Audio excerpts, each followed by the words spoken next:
ಪ್ರೀತಿಯು ಎಲ್ಲ ಸಮಯದಲ್ಲೂ ಒಂದು ಹಣ್ಣಾಗಿದೆ ಮತ್ತು ಪ್ರತಿಯೊಬ್ಬರ ಕೈಗೂ ತಲುಪುತ್ತದೆ. ಶಾಂತಿಯು ನಗುವಿನೊಂದಿಗೆ ಪ್ರಾರಂಭವಾಗುತ್ತದೆ. ಹಸಿವಿಗಿಂತ ಪ್ರೀತಿಯ ಹಸಿವು ತೊಡೆದುಹಾಕಲು ತುಂಬಾ ಕಷ್ಟ.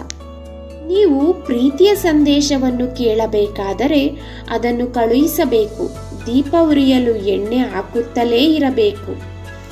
ಶಾಂತಿಯ ದೊಡ್ಡ ವಿಧ್ವಂಸಕ ಗರ್ಭಪಾತವಾಗಿದೆ, ಏಕೆಂದರೆ ತಾಯಿ ತನ್ನ ಮಗುವನ್ನು ಕೊಲ್ಲಲು ಸಾಧ್ಯವಾದರೆ ನಿನ್ನನ್ನು ಕೊಲ್ಲಲು ಮತ್ತು ನೀವು ನನ್ನನ್ನು ಕೊಲ್ಲಲು ಏನು ಉಳಿದಿದೆ? ನಡುವೆ ಏನೂ ಇಲ್ಲ. ಶ್ರೀಮಂತರು ಹಣಕ್ಕಾಗಿ ಏನನ್ನು ಪಡೆಯಬಹುದೋ ಅದನ್ನು ನಾನು ಬಡವರಿಗೆ ಪ್ರೀತಿಗಾಗಿ ನೀಡಲು ಪ್ರಯತ್ನಿಸುತ್ತೇನೆ.